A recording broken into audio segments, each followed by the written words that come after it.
ध्यान नहीं उठाने पर थमाया नोटिस।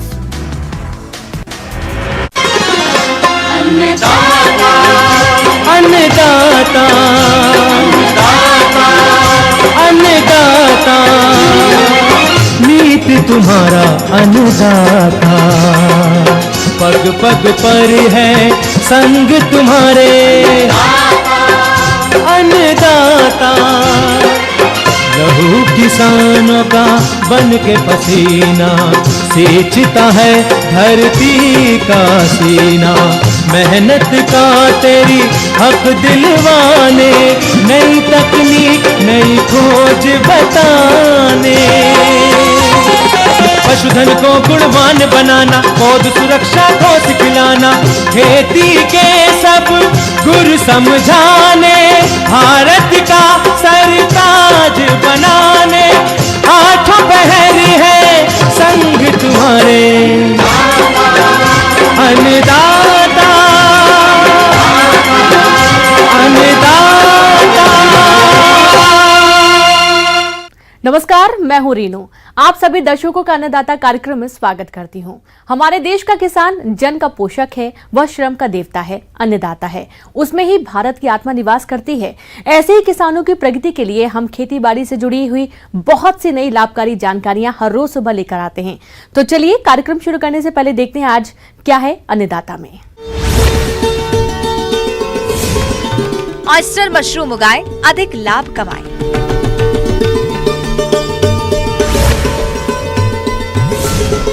हीरा की सफल खेती कर रहे किसान से मुलाकात।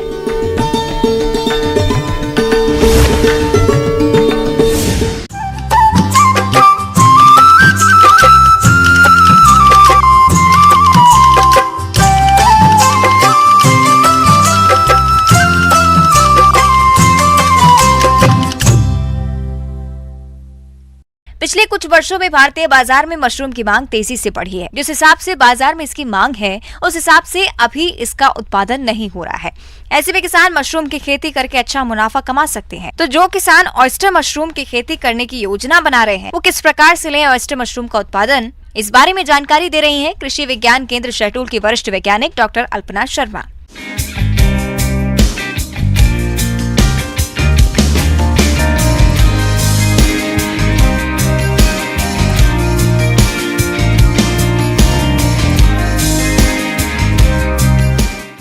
आजकल सभी किसान भाई जानना चाहते हैं कि मान लीजिए हमारे पास ज़मीन नहीं है, कृषक महिलाएं जानना चाहती हैं तो हम किस हिसाब से खेती का धंधा कर सकते हैं या कुछ आमदनी कमा सकते हैं।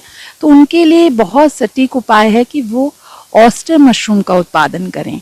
किसान भाइयों, यदि हम ऑयस्टर मशरूम की उन्नत किस्मों की बात करें तो इसमें प्रमुख हैं प्लूरोटस सुडोर काजू, प्लूरोटस फ्लोरिडा, प्लूरोटस फ्लेविलेटिस।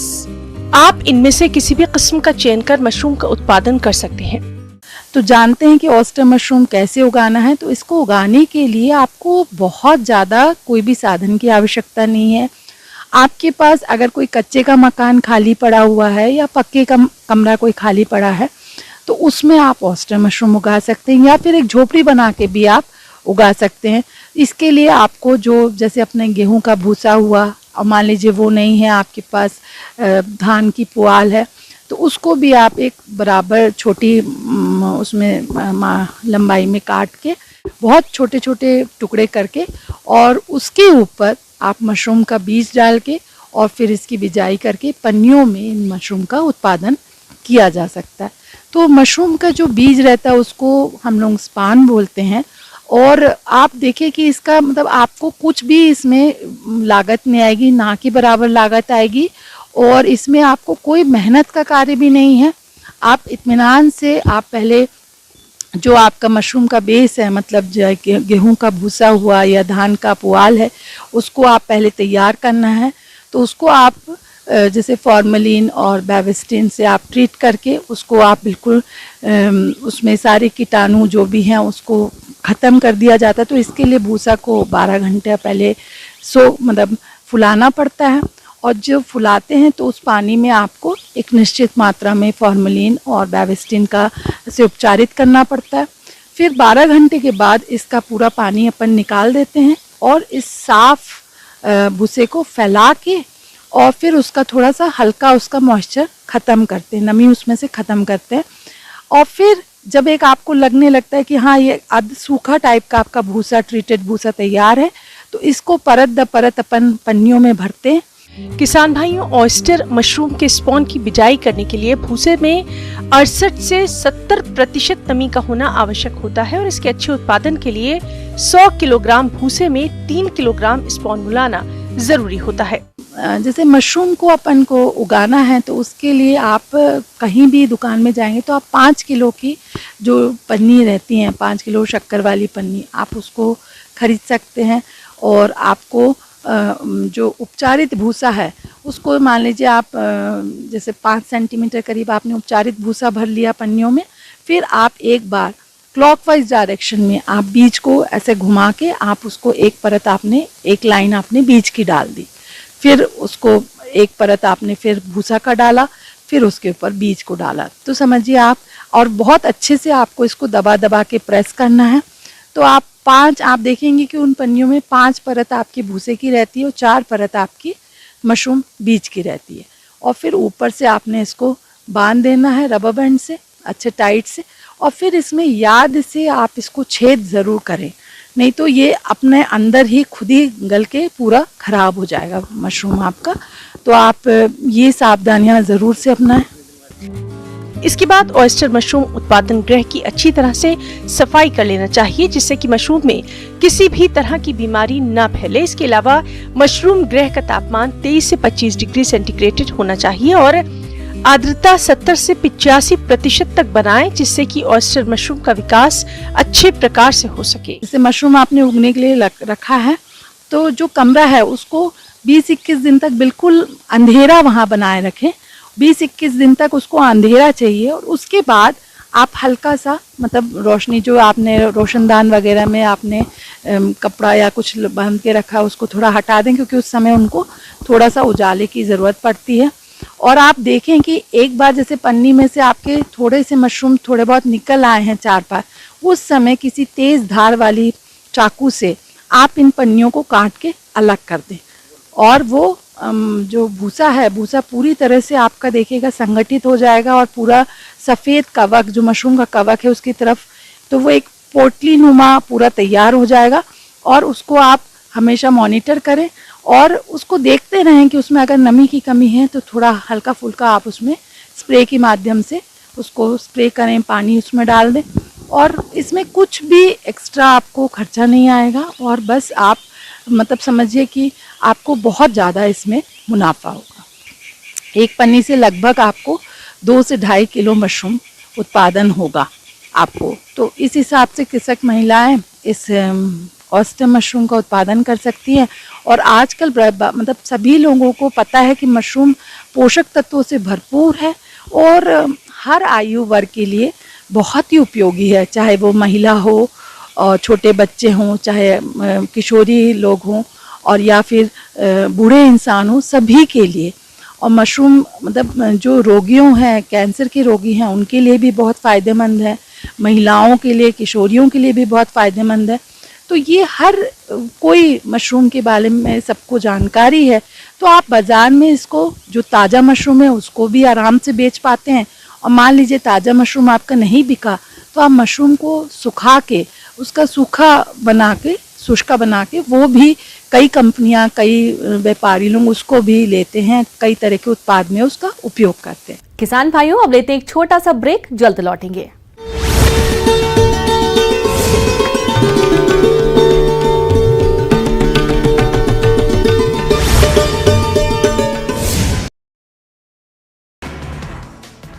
मानव प्रतापपुर उपचुनाव के लिए वोटिंग जारी। आज सुबह 7 बजे से दोपहर 3 बजे तक वोटिंग, सुरक्षा के पुख्ता इंतजाम। मानव प्रतापपुर उपचुनाव में बीजेपी और कांग्रेस के बीच मुख्य मुकाबला। 7 उम्मीदवारों की किस्मत आज होगी ईवीएम में बंद।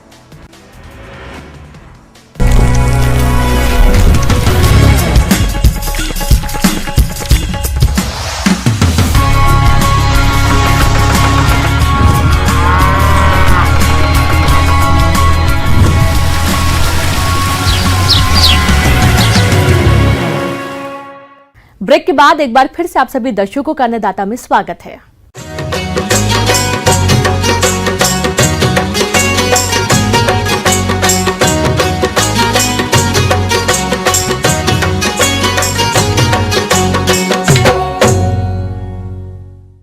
खीरा, जिसका उपयोग कई तरह के व्यंजनों में किया जाता है और ये सेहत के लिए बहुत ही फायदे वाला है। ऐसे में इसकी डिमांड तो बढ़ना ही है, इसलिए अब इसकी खेती सालों भर होने लगी है और आज इसकी खेती नेट हाउस और पॉली हाउस में बहुत से किसान करने लगे हैं, क्योंकि इसमें उपज बम्पर मिलती है। और ऐसे ही एक किसान हैं हरियाणा के रविंद्र कुमार, जो अभी नेट हाउस में खीरा की खेती की शुरुआत करी है और अच्छी आमदनी भी इससे ले रहे हैं।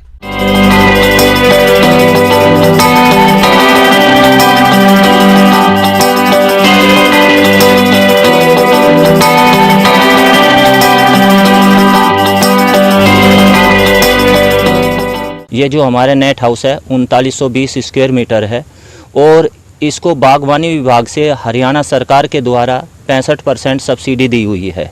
इसकी जो कॉस्ट थी 25,40,000, उसमें 65% सब्सिडी हरियाणा गवर्नमेंट ने दी है। और जो किसान का मेरा खुद का इसमें हिस्सा लगा है 35%, वो 8,40,000 रुपये के आसपास में मेरी अनुदान यानी कि किसान का हिस्सा लगा है। इसके अंदर क्या है कि जैसा आप खुले में खेती करते हो तो इसमें खुले की बजाय हम तकरीबन 10 एकड़ की खेती हम 1 एकड़ में ले देते हैं। और ये इसमें पहली बिजाई हमने फरवरी में 20 फरवरी को की थी। 20 फरवरी से जुलाई के आसपास तक वह फसल चली और उसमें फिर रेस्ट देने के बाद में ये हमने अपना 9वें मंथ में जो दूसरी फसल लगाई है वो 9वें मंथ की 12 तारीख को लगाई थी। और इसमें से मैंने अभी 4 तुड़ाई ले ली है और अभी भी आप देख रही हो कि ये चल रहा है। इसमें से 300 क्विंटल जा चुका है। मार्केट रेट अभी जो एवरेज आ रही है वह 12 से अभी 14 रुपये के, अभी पहले 18 रुपये था। जो एवरेज आ जाएगी वो 15 रुपये के आसपास की एवरेज आ जाएगी। ये आप जैसे देखा होगा 2-3 दिन पहले तुड़ाई हुई थी, अब 2-3 दिन के बाद में और तुड़ाई हो जाएगी। 3,920 वर्ग मीटर यानी लगभग 1 एकड़ एरिया पर नेट हाउस में खीरा लगाया गया है, जिसकी लगातार तुड़ाई चल रही है और अब तक 300 कुंतल उपज ले चुके हैं, जिससे 1,500 रुपए प्रति कुंतल के हिसाब से 4.5 लाख रुपए की कुल आय ले चुके हैं। अभी यह फसल लगभग फरवरी माह तक उपज देगी, जिससे इनकी आय और बढ़ेगी। ये देखो जी, जो मेरा फार्मर शेयर गया था, किसान का हिस्सा गया था 8,40,000 रुपये, वो मेरा पूरा हो चुका है। और ये जो मैंने फरवरी में लगाया था, 2022 में लगा था फरवरी में, ये लगा लो फरवरी में, अब तक मेरा पैसा फरवरी की ही फसल में पूरा हो चुका था। अब तो मुझे बेनिफिट ही हो रहा है। जो मेरी फसल का खर्चा आया था वो तकरीबन 2.5 लाख रुपए के आसपास में फसल लगाने का, मल्चिंग का, खाद का ये खर्चा आ जाता है, धागा वगैरह का। 1 एकड़ में नेट हाउस और ड्रिप सिस्टम पर इनका कुल खर्च 8,40,000 रुपए आया था और फसल उत्पादन पर 2.5 लाख का खर्च आया। यानी 2 फसल में ही नेट हाउस की लागत निकल आई, बल्कि दूसरी फसल से इनको मुनाफा भी हो रहा है। अब आगे जो भी फसल लेंगे उससे इनको अच्छा मुनाफा मिलेगा।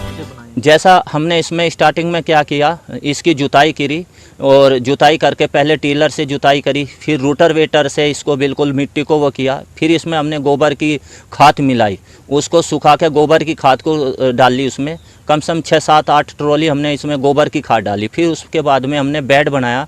बेड से बेड की दूरी 90 सेंटीमीटर है और जो बेड की चौड़ाई है वह 85 सेंटीमीटर है और पौधे से पौधे की दूरी 40 सेंटीमीटर है। खीरा की खड़ी फसल में इन्होंने प्लास्टिक मल्चिंग भी किया है। इससे सिंचाई कम करनी पड़ती है और खरपतवार नहीं। खड़ी फसल में घुलनशील उर्वरकों का प्रयोग ड्रिप के ही माध्यम से करते हैं और इसी माध्यम से जरूरी दवाओं का भी प्रयोग करते हैं।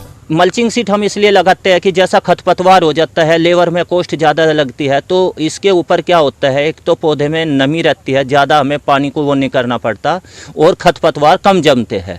अगर हम मल्चिंग नहीं लगाएंगे खरपतवार ज़्यादा जमेंगे और हमारी लेबर की कॉस्ट इसमें ज़्यादा आ जाएगी। सिंचाई इसकी जैसा सर्दी आ चुकी है तो सिंचाई का इसमें नमी तकरीबन अगर 85% के आसपास तक नमी रहती है तो हमें क्या करना पड़ेगा, हम 4 दिन के बाद में इसमें सिंचाई करेंगे और तकरीबन हमें 10-15 मिनट चलानी है। इसमें ड्रिप लगी हुई है। जो ड्रिप है वो 16 mm की है, पीसी ड्रिप है इसमें। क्योंकि कुछ किसान भाई क्या करते हैं, जो ड्रिप वगैरह है वो 12 mm की लगा देते हैं और 2 LPH की ड्रिप लगा देते हैं। क्योंकि 2 LPH की ड्रिप से क्या होता है कि पौधे को अधिक पानी जाता है, अधिक पानी जाने से उसमें फंगस वगैरह की काफ़ी बीमारी आ जाती है। जो खाद है वो भी ड्रिप इरिगेशन के द्वारा दिया जाता है। ये समय के हिसाब से पौधे को दिया जाता है जो पौधे की रिक्वायरमेंट होती है। ये तो नहीं है कि भाई मैंने अगर पौधे की रिक्वायरमेंट आज 1 किलो की है, 1 किलो 50 लीटर पानी में घोल करके उसमें दिया जाता है। ये नहीं है कि भाई मैंने 5 किलो लिया और उसमें डाल दिया। इससे पौधा एक बार को ग्रोथ करेगा लेकिन फिर बाद में पौधे में प्रॉब्लम आनी चालू जाती है। और ये जो नेट वगैरह है ये 40 मैस का होना चाहिए हमेशा। यही छोटी बहुत ही बरीकी चीज़ है, लेकिन आपकी मैनेजमेंट जितनी प्रॉपर रहेगी उतना ही आप अधिक पैदावार अपने नेट हाउस से ले सकते हो। जो हम पारंपरिक खेती कर रहे हैं उसको देखते हुए हम एक आधुनिक कृषि तकनीकी की तरफ हमें आना पड़ेगा। और पानी का भी इसमें बचाव है, एक समय की भी कम है और एक आय का भी इसमें, एक अदर फसल से उन्नत फसल होती है और उसमें आय में भी वृद्धि होती है। मैं किसान भाइयों को यही कहूँगा, अगर आप खुले में भी खेती करते हो, ओपन फील्ड में भी, तो आप उस पर ड्रिप इरिगेशन का करो और नेट हाउस आप समझो, ट्रेनिंग लो। उसके साथ हमारी सरकार अनुदान राशि दे रही है, उसका भरपूर फायदा उठाओ। आगे और भी है खेती बाड़ी से जुड़ी बहुत सी रोचक जानकारियां। यहाँ रुकेंगे एक और छोटे से ब्रेक के लिए।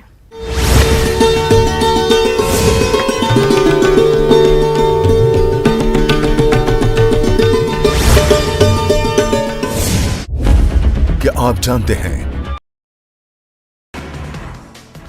मानव प्रतापपुर उपचुनाव के लिए वोटिंग जारी है। आज सुबह 7 बजे से दोपहर 3 बजे तक वोटिंग, सुरक्षा के पुख्ता इंतजाम।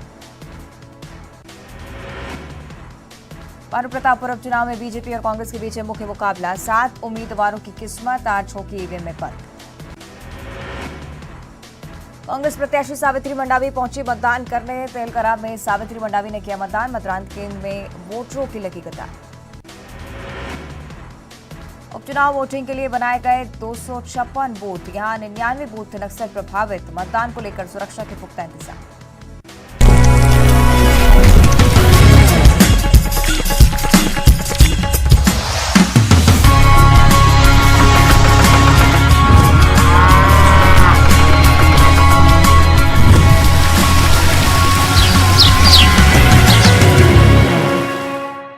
ब्रेक के बाद एक बार फिर से आप सभी दर्शकों का अन्नदाता कार्यक्रम में स्वागत है।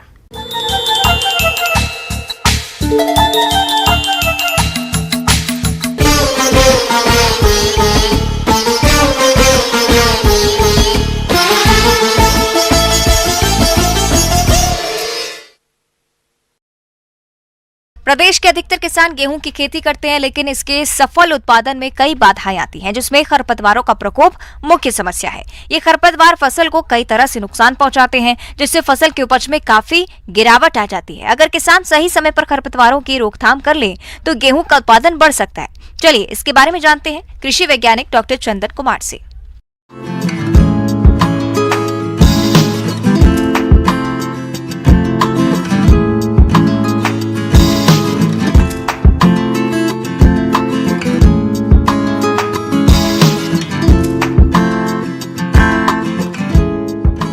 भाइयों, गेहूं में जो है सो समेकित खरपतवार नियंत्रण जो है सो खेत खाली है, उस समय अगर खेत में खरपतवार है तो उसको जो है सो रासायनिक विधि से हम लोग जो है शुरू की अवस्था में ही कंट्रोल कर सकते हैं।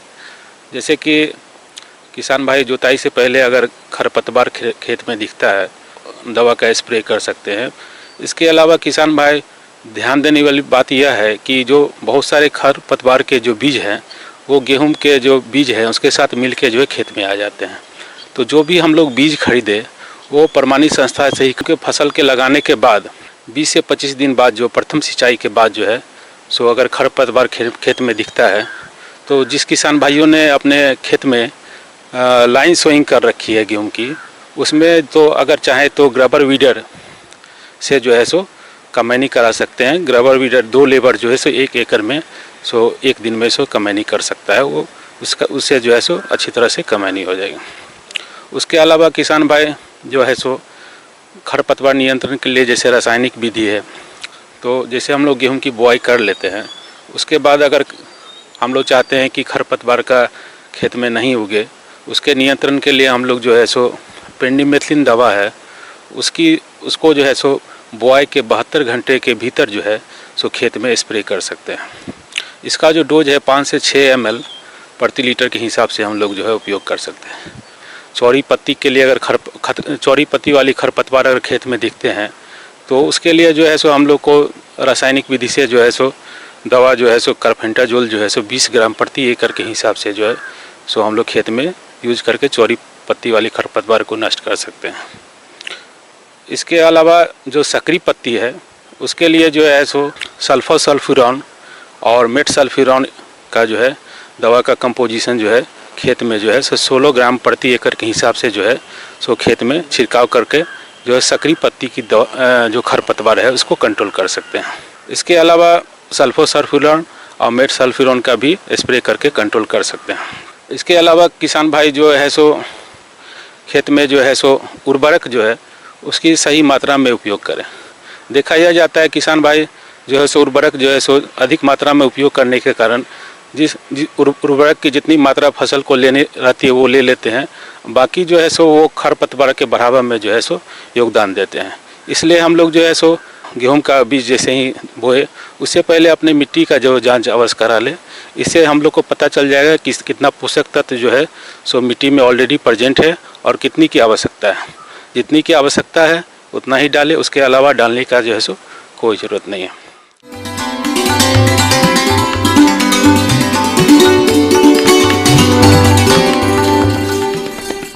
आइए जानते हैं अन्नदाता निःशुल्क फोन के माध्यम से पूछे गए समस्याओं का समाधान।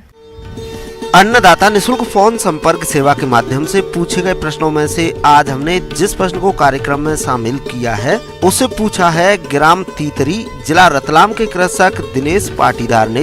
ये लहसुन की देरी से बुवाई के बारे में जानकारी चाहते हैं। तो दिनेश पाटीदार जी, आपकी जानकारी के लिए प्रस्तुत है कार्यक्रम का ये अंश।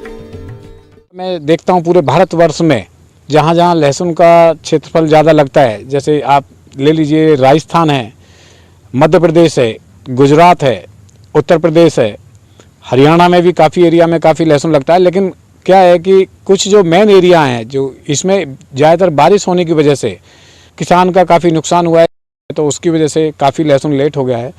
अब उसके लिए हम लोग एरिया वाइज देखेंगे कि हमारा जैसे कि राजस्थान में G282 और G50 ये दो प्रजाति ऐसी हैं कि जो हमारा राजस्थान और मध्य प्रदेश, गुजरात जो कि सभी जगह काफ़ी अच्छा ये रेस्पॉन्स देती हैं। किसान भाइयों, लहसुन की खेती के लिए उचित जल निकास वाली दोमट भूमि अच्छी रहती है। भारी भूमि में इसके कंदों का विकास नहीं हो पाता है। मृदा का pH मान 6 से 7 उपयुक्त रहता है। किसान भाइयों, खेत में नमी कम हो तो ऐसी दशा में बुआई से पहले पलेवा करके खेत तैयार करें। खेत की पहली जुताई एक बार मिट्टी पलट हल से और एक बार रोटावेटर या 2 बार कल्टीवेटर से जुताई करके पाटा लगा दें, जिससे खेत समतल और मिट्टी भुरभुरी हो जाए। अब आइए बात करते हैं खाद और उर्वरक प्रबंधन की। तो लहसुन के सफल उत्पादन में पोषक तत्वों का बहुत ही महत्वपूर्ण योगदान होता है। इसलिए आप खाद और उर्वरकों का प्रयोग मृदा जांच रिपोर्ट के आधार पर करें। लेकिन हमारे जो किसान भाई किन्हीं कारणवश मृदा की जांच नहीं करवा पाते हैं, तब वह 250 से 300 क्विंटल गोबर की सड़ी खाद बुआई के 15 दिन पहले ही खेत में अच्छी तरह मिला दें। इसके अलावा यूरिया 175 किलोग्राम, DAP 109 किलोग्राम और म्यूरेट ऑफ पोटास 83 किलोग्राम प्रति हेक्टेयर की दर से देना चाहिए, जिसमें यूरिया की आधी मात्रा और अन्य उर्वरकों की पूरी मात्रा खेत की तैयारी के समय प्रयोग करें। शेष यूरिया की आधी मात्रा को 30 से 40 दिन की खड़ी फसल में प्रयोग करें। किसान भाइयों, 1 हेक्टेयर में लहसुन की खेती के लिए 400 से 500 किलोग्राम स्वस्थ कलियों की जरूरत पड़ती है और फसल को कीट रोगों से बचाने के लिए आप बुआई से पूर्व कार्बेंडाजिम फफूंदनाशक 2 ग्राम से प्रति किलोग्राम कलियों को उपचारित करें। इसके बाद ही कलियों की बुआई करें। देखिए, ज़्यादातर किसान भाइयों के पास में क्या होता है, स्प्रिंकल अगर ड्रिप है तो आप उठी हुई बेड पे भी लगा सकते हैं, जैसा ऊंची उठी हुई क्यारियाँ जैसे अभी मैंने आपको दिखाया। और जिन किसान भाइयों के पास फ्लड पानी देना है तो वो इतनी चौड़ी क्यारी ना बनाएं या इतनी लंबी क्यारी ना बनाएं। ये पौधे से पौधे की दूरी 10 सेंटीमीटर, लाइन से लाइन की 15 सेंटीमीटर रखना है।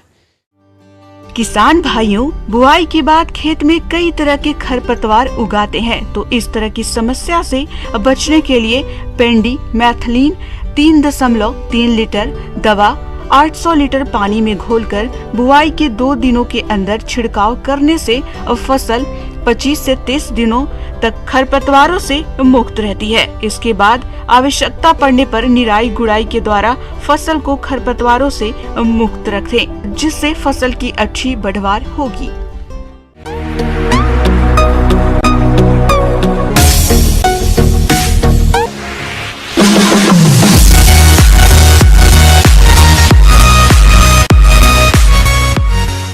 एक नजर डालते हैं राज्य के कुछ मंडियों के प्रमुख फसलों के बाजार भाव पर।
किसान भाइयों, कृषि संबंधित समस्या और सुझावों के लिए आप हमें इस पते पर संपर्क कर सकते हैं। प्रोड्यूसर अन्नदाता news 18 Madhya Pradesh Chhattisgarh, Ramoji film city Hyderabad 501512। साथ ही आप हमें ईमेल भी कर सकते हैं। हमारा ईमेल है p18annadatamp@nw18.com। इसके अतिरिक्त आप हमें निःशुल्क हेल्पलाइन नंबर 1800889216 पर सोमवार से शनिवार सुबह 10 बजे से शाम 4 बजे के बीच संपर्क कर सकते हैं। अब समय हो रहा है आपसे विदा लेने का। कल फिर मुलाकात होगी कृषि से जुड़ी महत्वपूर्ण जानकारियों के साथ। नमस्कार।